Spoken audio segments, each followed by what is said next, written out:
Good people. Listen, welcome back. Now I want to just get to it. I want to get to it because I want to talk to you all about a moment that changed my life. And it was the revelation of information that gave me the ability to be able to start to walk the path of the most authentic version of myself. Does anybody else want to feel comfortable being authentic? To stop hiding because they don't feel safe. If that's you and you're struggling with walking in your most authentic version of yourself, then watching this video is the right decision. So let me talk to you a little bit like this. As I was growing up, you might not be able to tell as I'm sitting down, but I'm a very large human being, 6'8". And I had this weight, this moniker that I felt like I was carrying my whole life, even as a little boy, as the unknown man. That people always judged me about who I was before they got to meet me because they would treat the little boy like he was an adult. And they would treat the teenage kid like he was a man. But nobody took the time to understand what they were seeing in front of me. So it taught me early just to hide behind my height, hide behind my stature, and to minimize and to only show up the way you wanted me to be seen. And you know something, that was difficult. But how did I do that? How was I able to do that? I was able to do that through finding ways to serve, perform in sports, in the classroom, do things in corporate. I was able to allow for the unknown man to still be effective in society, but nobody really knew who I was. So then the pandemic shows up. Y'all remember that?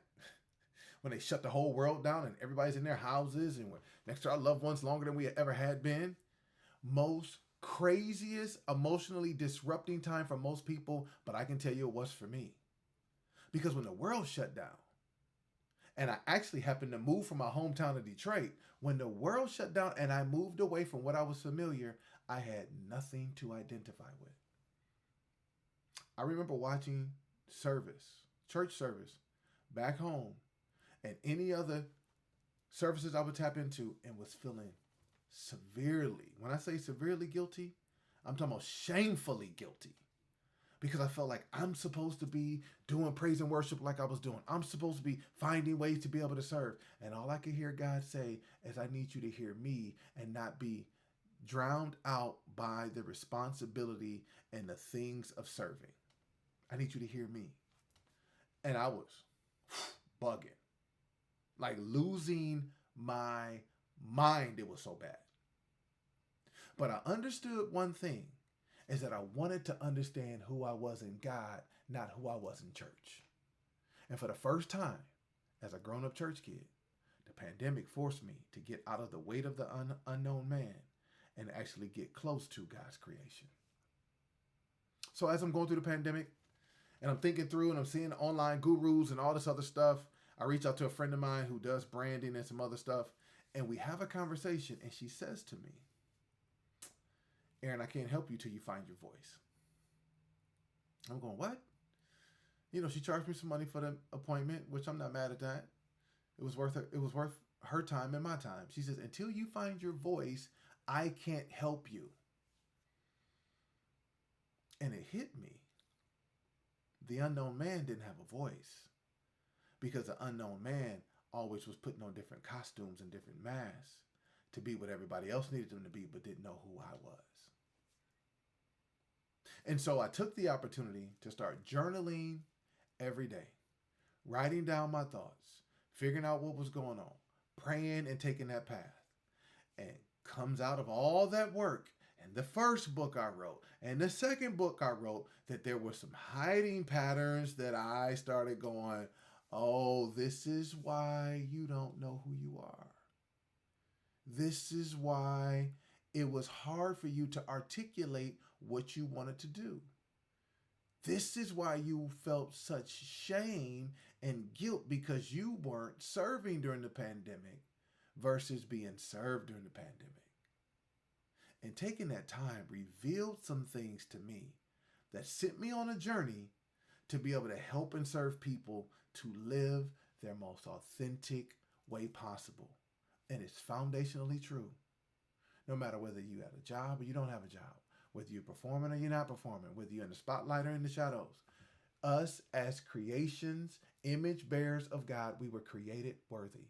And we no longer perform for what we were created with.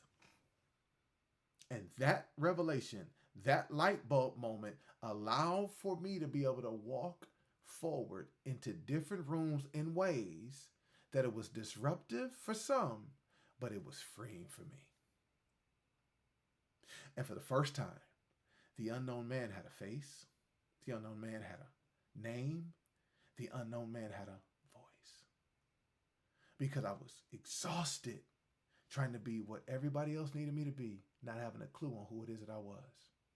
So as I got back to getting closer to God's creation and not man's me morphing into what man wanted, it gave me the ability to be everything that God was showing me to be from the very beginning. So I just want to give you that moment. And here's what I want you to be able to do. If the behavior that you currently are having right now at the beginning of 2026 is not serving you, if it's a spillover from 25, 24, 23, then I want you to ask yourself the question, one, why are you doing it? And two, can you stop doing it today? And if you say, Aaron, I can't go cold turkey today, then I'm just going to ask you to take one step. That's it. I want you to take one step out of the shadows of shame, out of the shadows of hiding, out of the shadows of whatever it is that you've been hiding behind, into the light of the truth that you were created worthy, that you are crowned with glory and honor, that you sit a little lower than the angels, and you're the image bearer of the divine. If you can take one step into that, then like me, you'll get your voice back. You'll get your name back. You'll get your identity back. And you'll be able to be everything that God created you to be, which is worthy. So I'm just going to say this and let you go. Take the time to figure out one thing that's no longer serving you, one thing that you can change today, and one step you can take.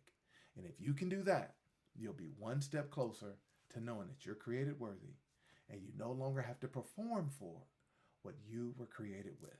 If this video has been helpful, do me a favor, like and subscribe. There's some cool things that are going to be coming in the next few weeks. Like and subscribe. Share this with a neighbor or friend, and I look forward to seeing you in the next one.